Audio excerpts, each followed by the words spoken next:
말씀은 마태복음 12장 17절에서 20절 말씀입니다. 마태복음 12장 17절에서 20절 말씀. 다 찾아보겠습니다. 마태복음 12장 17절에서 20절 말씀입니다.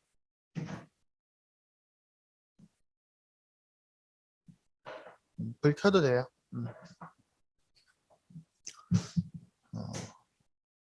마태복음 12장 17절에서 20절 말씀 우리 함께 읽겠습니다. 같이 읽을게요. 시작. 이는 선지자 이사야를 통하여 말씀하신 바 보라 내가 택한 종 곧 내 마음에 기뻐하는 바 내가 사랑하는 자로다. 내가 내 영을 그에게 줄 터이니 그가 심판을 이방에 알게 하리라. 그는 다투지도 아니하며 들레지도 아니하리니 아무도 길에서 그 소리를 듣지 못하리라. 상한 갈대를 꺾지 아니하며 꺼져가는 심지를 끄지 아니하기를 심판하여 이길 때까지 하리니 또한 이방들이 그의 이름을 바라리라 함을 이루려 하심이니라. 아멘. 자, 우리 오늘 함께 나눌 말씀의 제목은 그가 정의를 세우는 방법입니다. 그가 정의를 세우는 방법. 얼마 전에 TV에서 이런 영상이 하나 본 적이 있습니다. 여러분 혹시 사이다 영상 이런 말 들어보셨어요? 참교육 영상. 요즘에 그게 유행이더라고요. 한 백화점에 누군가 막 소리를 지르고 있는 장면으로 시작을 합니다.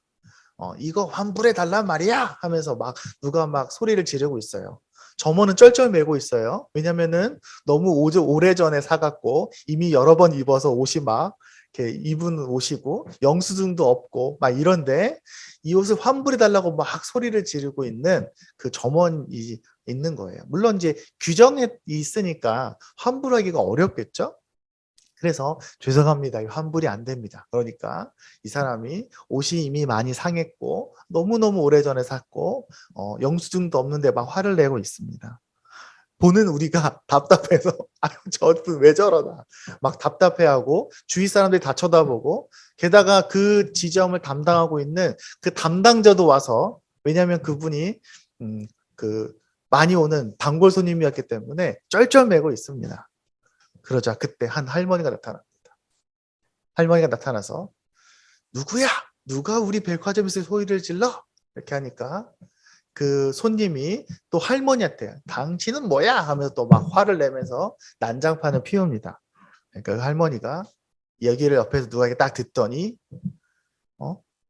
누가 감히 우리 직원한테 소리를 지르면 손을 대! 이러면서 당신이 그렇게 돈이 좋아? 그러면서 돈을 이렇게 탁 던져주면서 이 사람 쫓아내! 이렇게 딱 소리를 하는 장면이 나옵니다.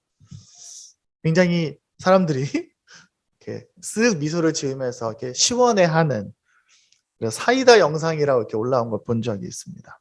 그럼 사람들이 댓글을 달겠죠. 아, 속이 시원하다. 사이다입니다. 참교육입니다. 이렇게 댓글을 답니다. 아마 좀 답답한 이 시대의 그런 모습들을 반영하는 게 아닌가 합니다. 물론 그 사람도 이렇게 나름 굉장히 뭔가 답답한 게 있었겠죠. 우리도 그럴 때가 있습니다. 답답해서 말해줘야 될 때도 있습니다. 아마 그 손님도 그랬을 거고요. 그 당하고 있던 그 직원도 비슷했겠죠. 아, 내가 좀 말해주고 싶다. 정답을 말해주고 싶다. 알려주고 싶다. 이럴 때가 있을 겁니다. 억울할 때도 있을 거예요. 그 갑질하던 손님도 아마 뭔가 답답한 사정이 있었을 수도 있겠죠. 다만 그 방법은 좀 잘못된 것 같습니다. 그 영상에서 볼 때는. 여러분 세상에서 말해주고 싶은 게 제일 많은 사람은 누굴까요? 말해줘야 되는 마음을 제일 많이 느끼는 사람. 엄마가 아닐까요? 엄마는 항상 이걸 말해줘야 되는데 이거를 왜냐면 당연히 아이를 키우다 보면 당연히 많죠. 당연히 많죠. 그래서 이렇게 그런 상황들에 많이 놓입니다. 또 선생님, 학교 선생님은 얼마나 많을까요? 어린이집 선생님들은 더 많겠죠. 위험한 거 이런 일들도 있고 또 뭔가 조심해야 될 것도 있으니까요. 네. 오늘 본문에는요, 예수님이 진짜 답답해 하실 만한 장면이 나옵니다. 근데 그럴 때 예수님이 어떻게 하셨나? 예수님은 바른 소리를 어떻게 하셨나? 어떻게 진리를 전달하셨나? 우리는 그걸 보면서 무엇을 배워야 되나? 오늘 말씀의 제목은 그가 정의, 곧 바른 뜻을 세우는 방법입니다. 오늘 말씀은요, 안식일을 어긴 예수님과 제자들의 이야기를 시작합니다. 원래 1절로 돌아가면 이런 내용이 나와요. 그때에 예수께서 안식일에 밀밭 사이로 지나가실새 제자들이 시장하여 이삭을 잘라 먹으니, 안식일에, 우리로 치자면 주일에 예수님께서 이렇게 지나가다가 배가 고팠던 것 같습니다. 그래서 길에 있는 곡식들을 이렇게 떼어서 먹었습니다. 아마 지금이라면 뭐라 했을지 모르겠지만 그때는 그런 게 허용이 되던 시대였습니다. 그런데 바리새인들이 보고 예수께 말하되 보시오, 당신의 제자들이 안식일에 하지 못할 일을 하나이다 하면서 예수님께 시비를 겁니다. 자, 먼저 이 상황에서 바리새인이 누군지 한번 보겠습니다. 바리새인은 유대교를 믿는 유대인들 중에 굉장히 보수적인, 그래서 그 구약의 모세 율법을 아주 중요하게 생각한 사람들이었습니다. 근데 모세 율법 중에 제일 중요한 게 뭐죠? 십계명입니다. 그리고 십계명에서 굉장히 중요하게 생각했던 게 바로 안식일을 거룩하게 지키라라는 율법이었어요. 그래서 바리새인들은 안식일을 거룩하게 지키라라는 이 말을 굉장히 중요하게 생각하고 강조했습니다. 그러니까 우리로 치자면 주일을 거룩하게 지키라 이 말이죠. 근데 그러면 주일을 어떻게 거룩하게 지키나? 그 안식일을 거룩하게 지키기 위해 몇 가지 지침들이 있는데 그 중에 제일 중요한 게 안식일에는 일하지 말라 이거였습니다. 쉬라는 거죠. 어디 가서 일하지 말고 쉬어야 된다 이런 얘기입니다. 근데 바리새인들이 생각하기에 안식일을 거룩하게 지키라? 일하지 말라? 근데 뭐가 일이지? 어디까지가 일이지? 그러니까 그들이 고민한 거죠. 그래서 오늘 본문에 보면 예수님께서 제자들이 그래서 그들은 되게 다양한 규칙들을 만들었습니다. 굉장히 세부적인 기준들을 만들어 놨어요. 그래서 밀 이삭 잘라먹는 제자들을 보면서 야 이거 일이야 일한 거야 그러면서 원래 예수님을 싫어했기 때문에 지적을 한 겁니다. 그러니까 그들의 입장에서는 안식일이 하면 안 되는 굉장히 불경한 행동을 한 겁니다. 우리나라도 예전에 그랬어요. 요즘엔 좀 안 그렇지만 예전에는 우리나라 주일날은 돈도 못 쓰게 했어요. 그래서 저 어릴 때 주일날 교회 앞에서 떡볶이 사 먹다가 장로님께 혼났습니다. 주일날 돈 쓴다고. 주일은 일하는 날이 아닌데.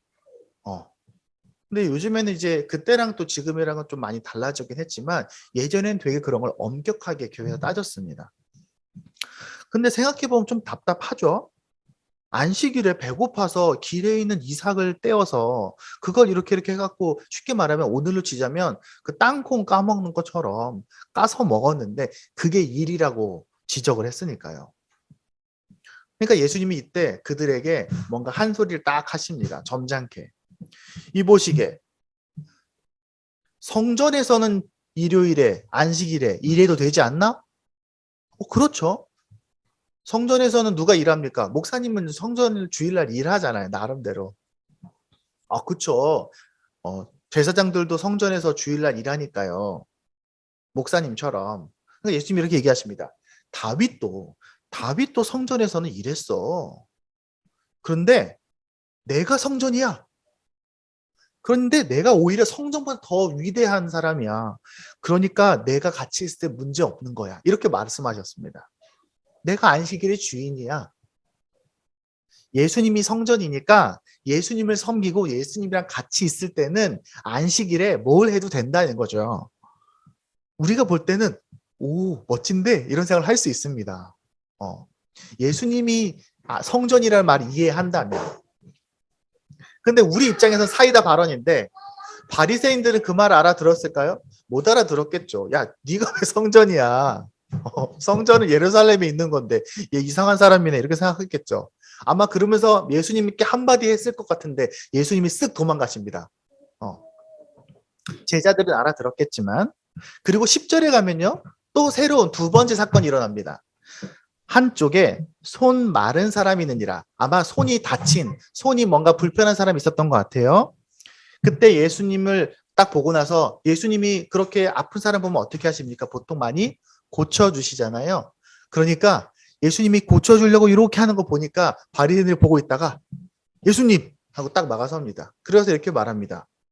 안식일에 병 고치는 것이 옳습니까? 이렇게 딱 물어봅니다. 이게 왜 문제인가? 예수님이 당연히 고쳐주려고 하니까 아까 그 바리새인들이 쫓아왔는지 모르겠는데 아니면 그 회당 안에도 예수님 싫어하는 사람들이 있었는지 모르겠는데 물어보는 겁니다. 아니 병 고치는 거 일하는 거잖아요. 안식일에 사람 고쳐줘도 됩니까? 이러면서 예수님한테 화를 냅니다. 예수님이 이번에도 비슷하게 사이다 발언을 하십니다. 이보시게 너 안식일에 구덩이에 양이 빠지면 구해줄 거야? 구해주겠죠. 구덩이 빠졌으면 꺼내줘야죠. 안 그러면 죽는데. 야, 사람이 양보다 훨씬 귀한데 왜 안 고쳐줘? 이러면서 예수님께서 따끔하게 한마디를 하십니다. 그리고 나서 또 쓱 도망가십니다. 네. 그러니까 바리새인들이 14절에 이렇게 나옵니다. 바리새인들이 나가서 어떻게 하여 예수를 죽일까 의논하거들. 엄청 화가 났어요. 지금 바리새인들은. 예수님께서 그렇게 발언을 하시니까. 근데 왜 이런 차이가 생겼을까? 왜 바리새인들하고 예수님하고 이런 안식일에 대한 생각의 차이가 생겼을까? 그 이유는 그들이 성경을 문자적으로만 읽어서 그렇습니다.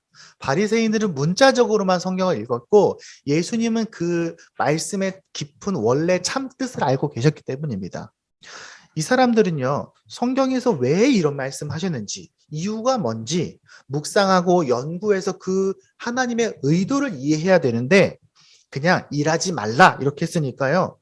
뭐가 일인지만 생각해놓고 이거는 일이야, 이건 일이야, 이건 해도 돼, 이건 하면 안 돼 이렇게 해놓고서 사람들을 판단하고 정죄했습니다. 그래서 유명한 얘기 있잖아요. 지금도 이스라엘의 예루살렘에 가면 아주 굉장히 심한, 굉장히 극보수의 유대인들은요, 랍비들은요, 엘리베이터 버튼도 안 눌러요. 제가 전에 얘기 한번 했죠. 그래서 걸어 올라갑니다. 아니면 유대인 전용 엘리베이터가 있어요. 그 엘리베이터는 모든 층에 다 서요. 그러니까 내가 만약에 10층에 가야 돼. 근데 10층까지 걸어 올라가기는 힘드니까 엘리베이터가 모든 층에 다 서서 내려올 때까지 써 있는 거예요. 그래서 유대인 전용 엘리베이터가 있는 건물들이 있습니다. 그리고 실제로 금요일 저녁, 거긴 토요일이니까 금요일 날 밤 12시가 되면요. 불을 다 켜놓고 가스레인지도 다 켜놓습니다. 히브리 대학 학생들은 기숙사에서. 왜? 일하면 안 되니까. 그래서 짓궂은 외국 이방인들은 괜찮아요. 그러니까 이방인들이 친구들이 장난친다고 불 다 끄고 가스레인지 다 끄면요. 와서 부탁한대요. 똑똑똑. 우리 집 불 좀 켜줘. 우리 집 가스레인지 좀 켜줘. 그래서 안식일 날 걸어갈 수 있는 거리가 한정되어 있어요. 몇 킬로 이상 걸어가면 안 돼. 그래서 유대인들은 항상 회당, 예배드리는 회당 몇 킬로 이내에 삽니다. 왜냐하면 더 멀리 가면 예배를 드리러 갈 수가 없으니까. 근데 안식일날 왜 일하지 말라고 하나님이 하셨을까요? 원래 뜻이 있을 거 아니에요. 그 가스레인지 키지 말라고 하셨진 않았겠죠. 두 가지 뜻이 있습니다. 크게는요. 첫 번째는 하나님을 예배하는 날인 겁니다. 하나님을 생각하고 하나님의 말씀을 읽고 기도하는 날입니다. 두 번째는 우리가 쉼과 회복과 기쁨을 누리는 날입니다.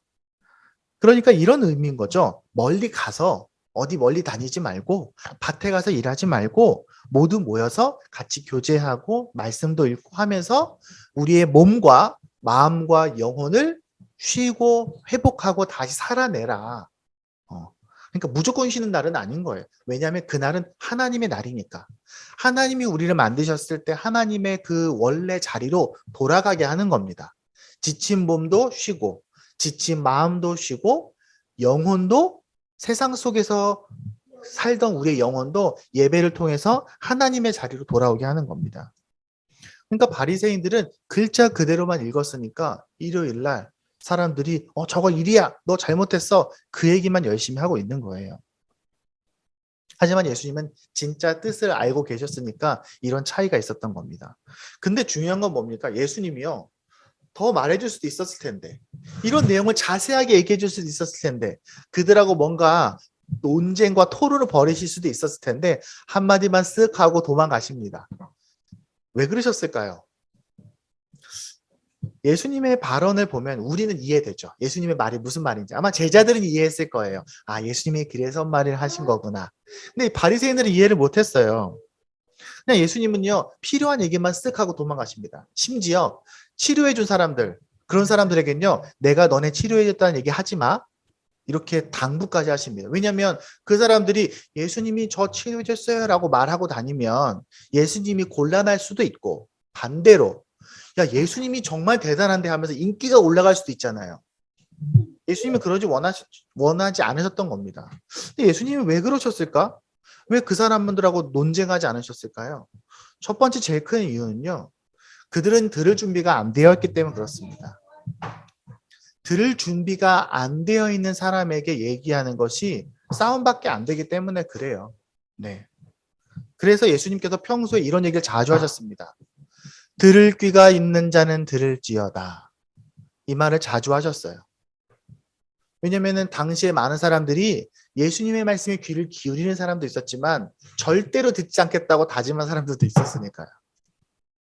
그런데 동시에 이렇게 말하는 방식, 부드럽게, 정직하게, 온유하게 말하는 방식이 예수님이 말하는 방식이었기 때문에 그렇습니다. 우리도 그럴 때가 있죠. 우리도 옳은 것을 전해야 할 때가 있습니다. 우리 회사에서도 어떤 토론을 해야 될 때가 있습니다.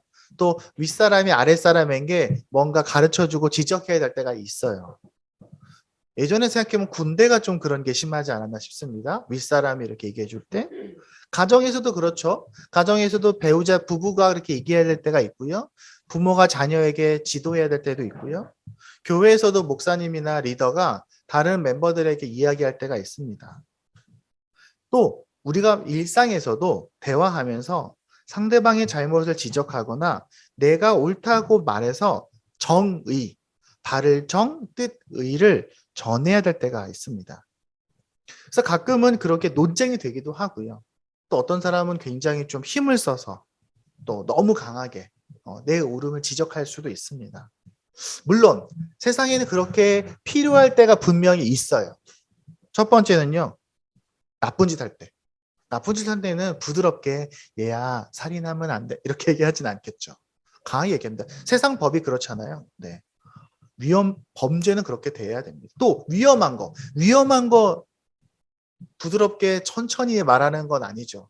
우리 농담으로 아버지 돌 굴러가요 했는데 아버지가 이미 돌에 깔려 있는 그런 얘기 들어봤죠. 네. 위험할 때는 강하게 얘기해야 됩니다. 우리 아이들 위험할 때는 엄마들이 얘야 다쳐 이렇게 하지 않죠.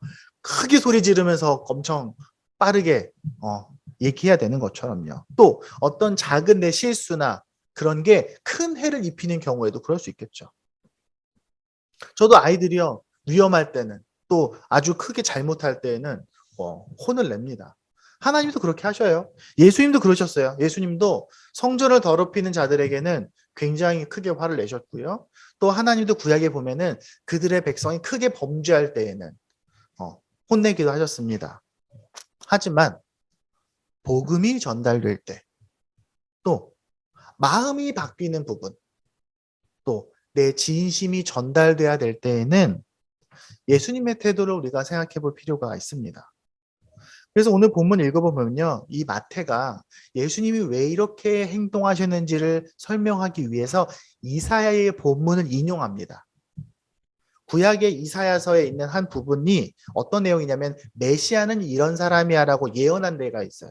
메시아가 오면 이런 사람이 올 거야. 그거를 그대로 가지고 왔습니다. 그게 바로 이사야서 42장 1절에서 4절 부분을 가지고 와서 예수님은 이런 분이야 라고 설명하셨는데 그걸 마태가 인용해서 이사야서에 이렇게 써 있어. 그래서 예수님이 이렇게 하신 거야. 이렇게 되어 있습니다. 우리가 아까 찬양했던 상한 갈 때 꺾지 않고 꺼져가는 심지 끄지 않는 그 내용이 바로 거기에 나옵니다. 왜 이렇게 하셨을까? 그럼 예수님의 방법이 뭔가? 이사야서 42장 1절하고 4절에 있는 내용이 오늘 읽었던 본문하고 내용이 똑같아요. 물론 이제 번역하고 인용하는 과정에서 약간 차이가 있지만 내용이 같다고 보면 됩니다. 제가 새 번역으로 읽어 드릴게요. 여러분도 여기 화면에 띄울 테니까 같이 읽어보세요. 제가 읽겠습니다. 이것은 예언자 이사야를 시켜서 하신 말씀을 이루시려는 것이라. 보라라, 내가 뽑은 나의 종, 내 마음에 드는 사랑하는 자, 내가 내 영을 그에게 줄 것이니 그는 이방 사람들에게 공의를 선포할 것이다. 그는 다투지도 않고 외치지도 않을 것이다. 거리에서 그의 소리를 들을 사람이 없을 것이다. 정의가 이길 때까지 그는 상한 갈대를 꺾지 않고 꺼져가는 심지를 끄지 않을 것이다. 이방 사람들이 그 이름에 희망을 걸 것이다. 정리하면 이렇습니다. 예수님은, 메시아는 정의, 곧 바른 뜻을 세우실 때, 옳은 것을 전달하실 때, 진리를 전달하실 때, 너희가 잘 몰라서 그러는 거야 라고 교정해 주실 때 이렇게 하셨다는 겁니다. 물론 제가 처음에 얘기했던 것처럼 잘못하는 거나 위험한 일이나 많은 사람들에게 고통을 주거나 어려움을 줄 수 있는 부분들은 또 다르게 표현해야 됩니다. 하지만 예수님께서 그분의 바른 뜻을 얘기하실 때에는 첫 번째 19절에 이렇게 써 있죠. 싸우지 않는다는 거죠. 소리 질러서 강요하지 않는다는 겁니다. 내가 옳더라도 힘으로 권력으로 하지 않는다는 겁니다. 20절에 이렇게 써 있죠. 그는 상한 갈대를 꺾지 않고 꺼져가는 심지를 끄지 않는다. 잘못한 것을 너무 강하게 지적하거나 포기하게, 아예 하지도 못하게, 하지 마! 이러면서 아예 그냥 의지를 꺾어버리진 않으신다는 거죠. 잘 이해하지 못해도 좀 기다려주고 좀 그 사람 자체는 품어준다는 거죠. 범죄하거나 위험한 거, 그런 거 아니라면 태도라는 건 강압적으로 한다고 바뀌는 건 아니기 때문에 그렇습니다. 하지만 분명히 정의를 이루십니다. 포기하지 않으시고 끝까지 가르쳐 주십니다. 그는 말씀을 정확하게 알고 계셨어요. 잘 알고 계셨기 때문에 그렇게 전달하시는 거예요. 사실 많은 사람들, 소리 지르는 사람들이요, 잘 몰라서, 확신이 없어서, 설득할 줄 몰라서 이렇게 소리 지르는 게 많거든요. 그래서 주님은 끝까지 그 뜻을 전달하십니다. 그래도 안 될 수 있잖아요. 그때 예수님의 마지막 방법이 바로 완성이 십자가입니다. 사실 예수님께서 체포되셨을 때 생각해 봅시다. 예수님이 체포되셨을 때요, 그 사람들이 얼마나 답답합니까? 예수님이 말해줄 수도 있었을 텐데, 하지만 그게 안 된다는 걸 알고 계셨어요. 그래서 예수님이 그때 천국의 군대를 동원해서 하나님의 천군 천사를 불러다가 그 사람들을 싹 밀어버리고 예수님이 누군지를 보여줄 수 있었다면 얼마나 좋았겠습니까? 다 혼내주고. 왜 진리를 선포하지 않으셨습니까? 왜냐하면 그렇게 한다고 그 사람들이 알아듣는 게 아니기 때문에 그렇습니다. 진리는, 복음은 그렇게 전달되는 게 아니기 때문에 그렇습니다. 예수님의 마지막 방법은 십자가였습니다. 십자가는요, 우리의 죄를 해결하기 위함이기도 하지만 우리가 십자가를 보면서, 예수님의 마지막 모습을 보면서 내 연약함과 부족함과 잘못을 깨닫고 내 진심을 바꾸기 위한 예수님의 마지막 설교가 바로 십자가였다고 생각할 수 있을 것 같습니다. 제자들이 다 도망갔잖아요. 예수님 체포되실 때. 체포되실 때 예수님들을 다 도망갈 뿐만 아니라 베드로는요, 그 근처에서 예수님을 누가 물어보니까 나 예수님 몰라요 라고 하면서 화내면서 짜증내기까지 합니다. 근데 어디서 무너지냐면 예수님께서 십자가에 매달리실 때 무너집니다. 그때 닭이 3번 울고 베드로의 마음이 무너집니다. 그때 깨닫습니다. 아, 내가 잘못했구나. 언제가 제가 길을 걷다가 자동차에서 엄청 크게 스피커를 틀어놓고 예수를 믿어야 삽니다. 여러분은 다 지옥 갈 겁니다. 세상은 멸망할 거라고 막 소리 고래고래 지르는 자동차를 본 적이 있습니다. 너무 스피커를 크게 틀어놔서요, 옆에 갔다가 깜짝 놀랄 정도였습니다. 그러니까 사람들이 얼마나 당황했겠습니까? 사람들이 되게 불편해하는 걸 옆에서 봤습니다. 물론 그 마음은 알아요. 그분의 진심은 알겠어요. 그게 거짓말은 아닙니다. 하지만 진리가 저렇게 전달되는 건 아닌데라는 생각이 들었습니다. 물론 제가 그 사람에게 말할 기회가 있더라도 그렇게 해야겠죠. 그래서 우리가 복음을 전할 때 우리가 서로 다른 사람들과 대화를 해야 될 때, 혹시 내가 더 좋은 방법과 진리를 갖고 있더라도 예수님의 방법을 생각해야 합니다. 진리는 언제나 사랑에 담겨 있어야 되거든요. 컴퓨터에서 우리가 화면은 모니터에서 나오고 음악은 스피커에서 나오는 것처럼 진리는 사랑이라는 그릇에 담겨져 있어야 됩니다. 왜냐하면 결국에는 그게 더 효과적이에요. 또 동시에 그걸 전달하는 과정에서 우리가 죄를 짓지 않아야 되기 때문에 그렇습니다. 아무리 생각이 옳아도 죄를 지으면 안 되거든요. 네. 물론 뭐 선교지에서 몰래 숨어서 선교사님들에게 전도하는 거, 그건 좀 독특한 경우일 것 같아요. 하지만 그럼에도 불구하고 선교사님들도 현지에서 굉장히 그런 부분에서 조심합니다. 그래서 예수님께서 성경에 보면요, 나한테 좀 배워라고 안타깝게 말씀하신 장면이 나오는데, 그게 뭐냐면 나는 마음이 온유하고 겸손하니 내게 배워라. 내게 좀 배워. 배우라는 말은요, 그게 저절로 안 되니까 그런 거예요. 네. 그래야 21절에 이렇게 결론이 납니다. 이방 사람들이 그 이름에 희망을 걸 것이다. 그래야 그 십자가의 마음으로 해야 사람들에게 변화가 있습니다. 말씀을 맺겠습니다. 오늘 우리는 안식일에 바리새인들이 왜 예수님과 갈등이 있었는지에 대해서 보았습니다. 왜 그들이 예수님께 화를 냈고 예수님이 왜 그들에게 지적을 하셨고 또 그것이 왜 오해였는지 이사의 말씀을 인용하는 걸 보았습니다. 우리가 살다 보면 말해줘야 할 때가 있습니다. 전달해야 될 때가 있고요. 복음을 전해야 될 때가 있고요. 그것이 복음이든 지혜든 지식이든 좋은 행동이든 그런 상황들이 있을 때 있습니다. 저도 그래요. 저도 목사로서 또 부모로서 살면서 진짜 답답한 상황에서 내가 말해주고 싶고 전달해주고 싶고 좀 세게 막 주장하고 싶고 말싸움도 하고 싶고 할 때가 있습니다. 저라고 할 때가 없냐? 저도 그런 적이 있어요. 네.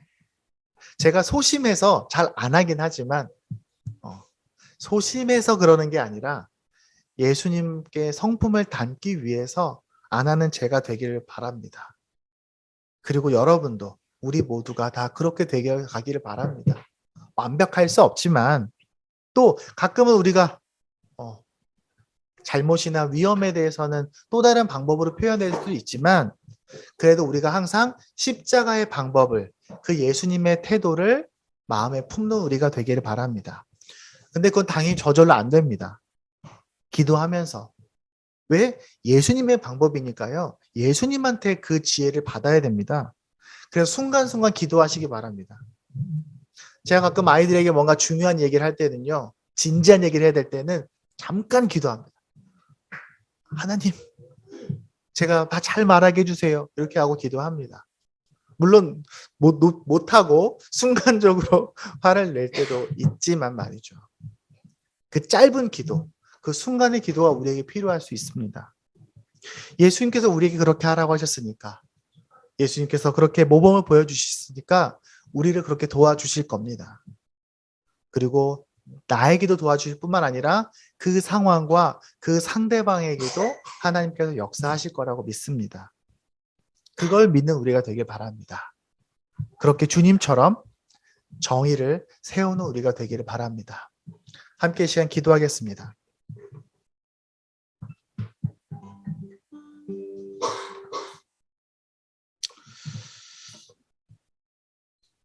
우리가 살면서 그렇게 해야 될 때가 있습니다. 쉽지는 않아요. 그리고 가끔은 그게 맞다고 사람들은 생각합니다. 그래서 사람들은 정치적인 문제에서 이를 악물고 싸우죠. 돈 문제가 생기면요, 핏대를 세우고 싸웁니다. 그게 맞다고 생각하니까. 하지만 우리가 일상에서 그런 일이 생길 때 더 하나님 묵상하길 바랍니다. 그리고 지혜롭게 잘할 수 우리가 되길 바랍니다. 그 지혜는 우리에게서 오지 않아요. 우리의 경험에서, 우리의 똑똑함에서 오는 게 아닙니다. 하나님이 그 지혜를 주실 거예요. 잘 말하는 지혜. 그리고 그 성품을 주실 겁니다. 함께 이 시간 우리를 위해서 서로를 위해서 잠깐 기도하겠습니다.